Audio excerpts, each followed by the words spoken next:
వృశ్చిక రాశి.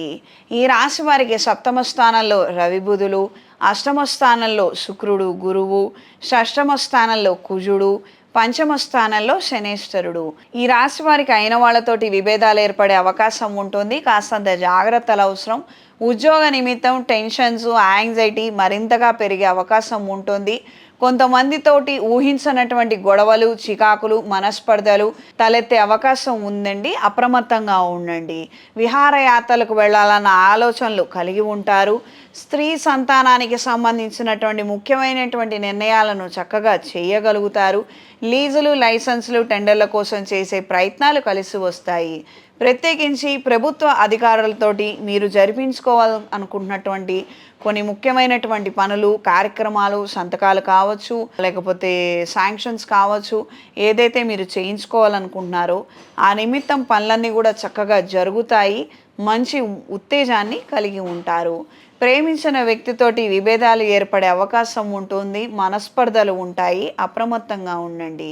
వ్యాపార నిమిత్తం పెట్టుబడులు పెట్టుకునే పరిస్థితులు ఉంటాయి. క్యాటరింగ్ వ్యాపారస్తులకు, ఇమిటేషన్ జ్యువెలరీ వ్యాపారస్తులకు, ఈవెంట్ మేనేజర్లకి కాలం అనుకూలంగా ఉంటుంది. కొన్ని కొత్త ఉపాధి అవకాశాలను పొందగలుగుతారు. కొంతమంది పెద్దవాళ్ళతోటి కావచ్చు, లేకపోతే రెగ్యులర్ బేసిస్లో టైఅప్స్ కోసం చేసే ప్రయత్నాలు కలిసి వస్తాయి. ఈ రాశిలో వారికి ఈ వారం చేసుకోవాల్సినటువంటి పరిహారము, ప్రతి శుక్రవారం రోజున లక్ష్మీ కుబేర అష్టోత్తరాన్ని పఠించండి. ప్రత్యేకించి రాబోయే రోజుల్లో స్వాతి నక్షత్రం రోజున, అంటే గురువారము ప్లస్ శుక్రవారం రోజున లక్ష్మీ నరసింహస్వామి వారి దేవాలయానికి వెళ్ళి స్వామివారి దర్శనం చేసుకొని గంధాన్ని ధరించండి.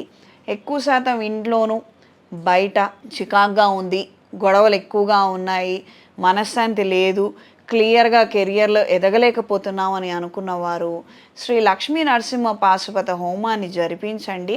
తద్వారా మంచి ఫలితాలను మీరు పొందగలుగుతారు. ఈ రాశిలో జన్మించిన స్త్రీలకు కొత్త ఉద్యోగం కోసం చేసే ప్రయత్నాలు అనుకూలంగా ఉంటాయి. ప్రతిసారి ఒకానొక వ్యక్తి పట్ల మీకు ఉన్నటువంటి అభిప్రాయం మారుతూ ఉండే అవకాశం ఉంటుంది. అంటే ఒకసారి ఒక ఒపీనియన్ అని అనుకున్నాము, తర్వాత ఇంకోసారి కలుసుకున్నాము, మళ్ళీ ఒపీనియన్ మారుతుంది.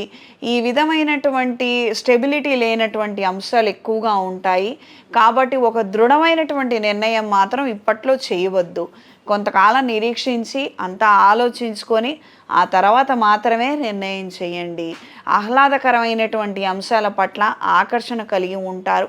అంటే ఎంటర్టైన్మెంట్ విషయాలు కావచ్చు, సోషల్ మీడియా కావచ్చు, లేదా ఏదైనా వెకేషన్కి వెళ్ళాలన్న ఆలోచనలు కావచ్చు, ఈ విధమైనటువంటి అంశాల పట్ల ఎక్కువగా ఆకర్షితులవుతారు. ఈ రాశిలో జన్మించిన వారికి ఈ వారం కలిసొచ్చే రంగు గోధుమ రంగు, కలిసొచ్చే దిక్కు పడమర, కలిసొచ్చే సంఖ్య 6.